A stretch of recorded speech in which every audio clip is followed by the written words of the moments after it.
Pues el libro empecé a hacerlo prácticamente cuando todavía estaba Luis en la UCI. Bueno, me di cuenta de la mala, digamos, perspectiva de rehabilitación que había en el Sistema Nacional de Salud, entre otras cosas, y lo digo en el libro también porque ya me lo advirtieron, tanto personas que habían sufrido casos parecidos como incluso médicos del propio Hospital de La Paz. Bueno, pues ya me advirtieron, oye, aquí no hay recursos para hacer esto, ¿no? Y entonces me acuerdo que me encontré un matrimonio ahí en la puerta de la UCI, en fin, y unos pensamientos me pasaron por la cabeza, está contado en el libro también, y decidí en ese momento escribir el libro. Por eso tenemos fotos, por eso hay fotos de casi todo. Hay incluso fotos de cuando Luis estaba en coma, lo que pasa es que esas no las hemos sacado porque son unas fotos muy duras, pero sí que hay, por ejemplo, están en el Facebook fotos de cuando yo le cantaba a Luis con las maracas, cuando fueron las musicoterapeutas, cuando le subieron a la planta con las gafas multimedia, esas que le hice para estimularle la vista, y bueno, y luego todas las fases por las que hemos pasado. Tenemos vídeos y fotos de todo, pero porque la decisión de escribir el libro la tomé muy prontito. Yo siempre he dicho que lo peor que te puede pasar en la vida es que se te muera un hijo, ¿no? Entonces, bueno, ya esta experiencia la hemos vivido, ¿no? Es muy dura, la verdad que es muy dura, ¿no? Ha salido bien, pero en fin, estuvo muerto durante 20 minutos. Y otra cosa que no se dice en el libro, porque también era un poco... Bueno, el libro está escrito de manera que para ayudar a otras personas, a otros padres que les pueda pasar, a otros niños, y no tanto ni para hacer una crítica de determinados aspectos de lo que hay ahora, ¿no? Pero sí, una de las cosas que sí sabemos es que cuando llegó allí a La Paz, pues digamos que casi se le desahució, se le dio por un caso perdido, que es muy duro cuando te cuentan eso los médicos, ¿no? Y gracias a dos doctores, que fueron los que más cercanos estuvieron de él, que se empeñaron en intentar por lo menos hacer algo. Está dicho además en el prólogo, ¿no?, del intensivista de la UCI, ¿no?, pues que ofrecía ahí una mínima respuesta, pues continuaron con él y en fin, y al final le sacaron adelante, ¿no? Pero la perspectiva era muy mala, claro, 20 minutos es mucho tiempo, ¿no? Menciono un caso en el libro de un niño que le pasó un accidente similar al de Luis, empezó a este niño, que se llama David, está mencionado ahí, se despertó a los 2 meses, Luis se despertó a los 10 días, y David empieza a escribir a los 2 años y Luis a los 4 meses estaba yendo al cole, con dificultades, lógicamente, pero a los 4 meses estaba yendo al cole. Y bueno, ayer estábamos en Televisión Española tocando el saxofón, o sea que estuvimos tocando canciones, ¿no? Porque intervino un mago y ya de paso pues dijimos, bueno, nos dijeron, ¿por qué no os tocáis unas canciones? Y íbamos con el saxofón y tocamos unas canciones, él también, ¿no? O sea que está muy recuperado, ¿no? Entra uno en un trance de decir, tengo que salvar a mi hijo como sea. Esto es como lo cuento, es la realidad. A mí no me importaba en lo más mínimo lo que pudieran pensar, aparte tampoco estaba haciendo locuras, o sea que, pero estaba haciendo cosas no habituales, lo que no significa locuras, ¿no? Porque claro, por ejemplo, cuando estimulas al niño con el aire comprimido o con el aire helado, pues una cosa que tiene su fundamento físico, ¿no? A todo el mundo le estimula cuando le dan un chorro de aire frío, ¿no? Por tanto no es una locura, sí que es una cosa no habitual, y bueno, lo veían y se callaban. También es verdad, esto me lo dijo el doctor Godet, dice, mira, no te decíamos nada tampoco, te veíamos tan educado y tan, digamos, sufriendo, nunca levantaste la voz en la UCI, siempre estabais ahí colaborativos con nosotros, ni una mala palabra y tal, y qué te íbamos a decir también, o sea que nos dejaron hacer, ¿no? Como yo digo en el libro, nos dejaron trabajar en el puesto de trabajo que en aquel momento era pues la UCI, ¿no? Sí, la verdad que sí, eso fue porque hasta que ocurrió eso, la verdad que se te pasan pensamientos pues muy duros, ¿no? De que no, pues casi que no vuelva, porque si se va a quedar así para toda la vida, pues tú imagínate lo que es pensar eso de tu hijo, ¿no?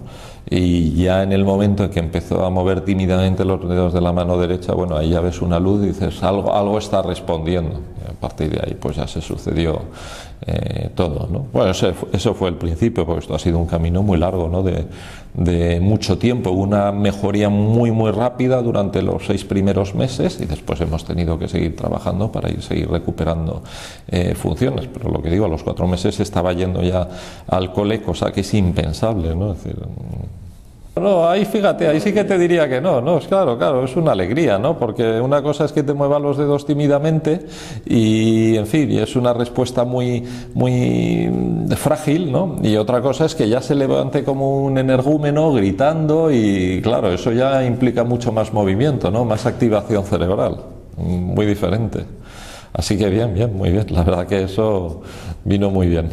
Lo que yo he hecho, digamos, aquí está escrito, no es una cosa que yo me haya inventado, ni que sea un científico loco que haya... No, todas estas cosas que hemos hecho tienen su fundamento científico, por eso hay unas 90 páginas al final del libro, es un resumen de todos los fundamentos científicos que hay. Hay un montón de libros de neurología escritos, casi todos en inglés, americanos, pero que respaldan todo lo que se ha hecho y que ofrecen ese fundamento, ¿no?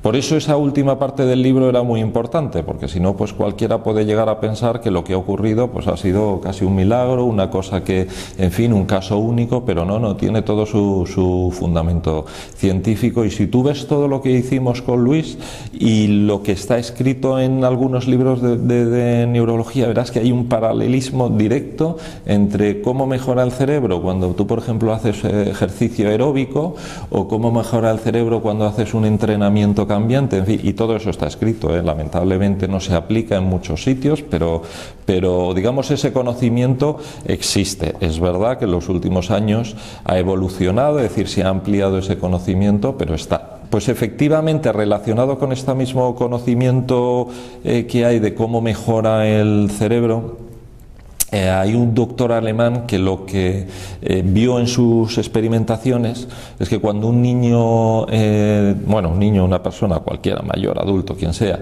se queda con una ceguera cortical donde lo que está fallando es el cerebro, no el sistema visual, las neuronas que se han muerto, que forman un escotoma, digamos más o menos grande, o unos escotomas más o menos grandes, que son manchas ciegas donde no ves, si tú excitas el perímetro de esas áreas ciegas, es decir, la frontera entre las neuronas que ven y las que no ven, si tú las excitas con luz, pero de manera muy focalizada, esas neuronas extienden su actividad y es como, digo yo, como cuando uno se cae al suelo, un niño se cae al suelo, se hace una herida en la rodilla y poco a poco se le va cerrando la herida y al final hay una costra que se cae y la piel ha quedado restaurada. Pues es el mismo proceso, es decir, la zona de ceguera se va cerrando poco a poco, ¿no? Entonces este hombre descubrió ese método que era para acelerar ese proceso neurológico y es lo más avanzado que hay ahora mismo para el tratamiento de la ceguera cortical, ¿no? Bueno, está el tío fenomenal, vamos, está yendo al cole, ve perfectamente, ve como cualquier niño, se quedó ciego inicialmente y ha ido recuperando la vista poco a poco, y ahora mismo tiene la misma sensibilidad y el mismo campo de visión que cualquier otro niño. Esto lo hicimos la última medida, se la hicimos hace unas 3 semanas y ya hemos decidido no hacerle más porque ya hemos visto que está perfectamente bien de la vista, ¿no? Y bueno, pues de lo demás es un niño que hace vida normal, es decir, aparte de jugar, de tener sus amigos, de no sé qué tal, pues hace submarinismo, hace kitesurf, toca el saxofón, es decir, hace las tareas complejas que hacía antes del accidente, las sigue haciendo ahora, ¿no? Pues lo que da una indicación, digamos, de la recuperación cognitiva que ha tenido, ¿no? Es una cosa, es un poco anecdótico, ¿no? Decía que me iba a pegar cuando fuera mayor y no me pudiera defender, ¿no? Pero ahora está muy contento, ¿eh? La verdad es que se le ha visto contento. Esos eran momentos de rabieta, que los ha tenido, y yo lo entiendo que los haya tenido. porque la verdad que ha sido un proceso muy duro para todos, ¿no? Pero para él también, puesto que era el que trabajaba, ¿no? Pero luego, vamos, sabía perfectamente que no lo sentía, ¿no? Porque ahí cuando estaba haciendo los ejercicios de los ojos, pues se ponía a cantar por la noche. Eso significaba que estaba contento porque él mismo estaba viendo que estaba recuperando la visión y en fin, y ahora, claro, está encantado, ¿no? Ahora se ve con la misma capacidad que cualquier otro niño, ¿no? O sea, que esos pensamientos de te voy a pegar cuando seas mayor, pues yo creo que ya no los tiene, ¿no? De todas maneras, también lo digo en el libro, ¿eh? Hay estudios que demuestran que los padres que son más firmes y más enérgicos con sus hijos, luego los hijos cuando son mayores les quieren mucho más. Pero tiene su lógica, ¿eh? Por otra parte, es decir, el hijo al final cuando es mayor ya se hace maduro, tiene los recuerdos de cuando era niño y se da cuenta de lo que hicieron o no hicieron sus padres por él, cómo le educaron, cómo... Entonces, claro, el niño que ha visto que sus padres estuvieron ahí R insistiéndole para que estudiara, para que fomentarle una habilidad que pueda tener cualquier niño, lo que sea, pues al final cuando son mayores lógicamente dicen, mira cómo se volcó mi padre en mí, con mi madre, cómo me educaron, cómo insistieron. Entonces, lógicamente, pues al final esos estudios tienen su lógica. Bueno, a mí no me gusta decir que yo he creado eso, porque yo creo que, digamos, lo único novedoso del sistema es que es verdad que utiliza cosas que no se utilizan, que el conocimiento está y sin embargo pues no se utilizan habitualmente en las rehabilitaciones, ¿no? Por poner un caso, pero vamos, esto seguro que el que ha tenido que pasar por alguna rehabilitación de estas lo conoce con toda seguridad, pues a Luis le prescribieron 1 hora y media de rehabilitación a la semana. Esto es totalmente insuficiente, pero absolutamente insuficiente, por lo menos para un caso como el suyo, ¿no? De daño severo que sufrió y de cómo se quedó tras el accidente, ¿no? Entonces, claro, con 1 hora y media a la semana, esto tiene también un plazo de recuperación, es decir, que no la recuperación inicial o el plazo mejor para que una persona o un niño se recupere es el primer año o quizá 1 año y medio, en fin. Luego a partir de ahí puedes seguir trabajando porque por supuesto el cerebro tiene capacidad durante toda la vida para cambiar, ¿no? Pero digamos la ventana de oportunidad la tienes en 1 año y si tú no aprovechas esa ventana porque te están prescribiendo 1 hora y media de rehabilitación a la semana, pues claro, puedes perder muchísima capacidad, ¿no? Y bueno, en los centros privados, que probablemente se da mucho más, en el caso de Luis, pues ya pasamos de la 1 hora y media a la semana a las 4 horas al día, ¿no? Bueno, yo luego le quité 1 hora ahí de fisioterapia porque con el ejercicio vigoroso avanzó muchísimo más, pero todavía se puede hacer mucho más, que eso es lo que digo en el libro. Es decir, hay que contar con especialistas, por supuesto que sí, porque no todo el mundo se ha leído libros como para saber qué es lo que tiene que hacer, pero bueno, en todo caso, lo que sí que se puede hacer es muchísimo trabajo en casa, porque además uno descubre que para rehabilitar un montón de funciones cognitivas lo que se hace son tareas muy sencillas y que conocemos todos, ¿no? Por ejemplo, para rehabilitar la memoria, pues ¿qué se hace? Se juega a las cartas de parejas, al juego del simón, y esto es lo que se hace en los centros de rehabilitación, pero no, es decir, es lo que se hace allí porque es lo que hay que hacer, porque es como se rehabilita la memoria, ¿no? Y como ese caso se podrían poner otros muchos, pero claro, tienes que saber lo que tienes que hacer en casa, los padres tienen que saber lo que tienen que hacer en casa para complementar las horas de rehabilitación que les den en el Sistema Nacional de Salud o en un centro privado y hacer más horas en casa que con toda seguridad van a redundar en un estado muchísimo mejor del niño, ¿no? O de la persona, vamos, porque esto también es aplicable a mayores, les cuesta más, pero evidentemente también es aplicable.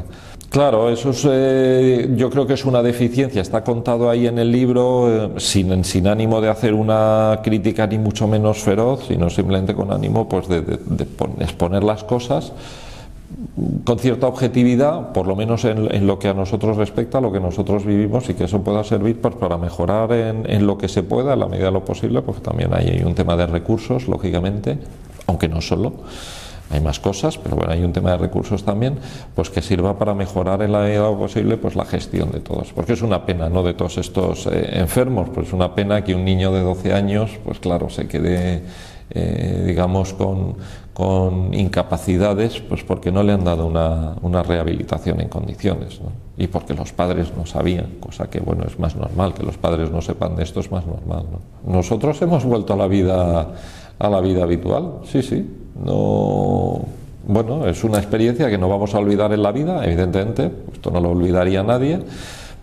No, Luis va al cole normalmente, se levanta por la mañana, va en su autobús al colegio, hace vida normal de niño, luego por la tarde va a sus clases de música, hace sus deberes, sus tareas, nosotros nos vamos a trabajar y nosotros hemos vuelto a la vida habitual. Bueno, ha llevado tiempo, pero sí, sí. Felicidades. Muchas gracias.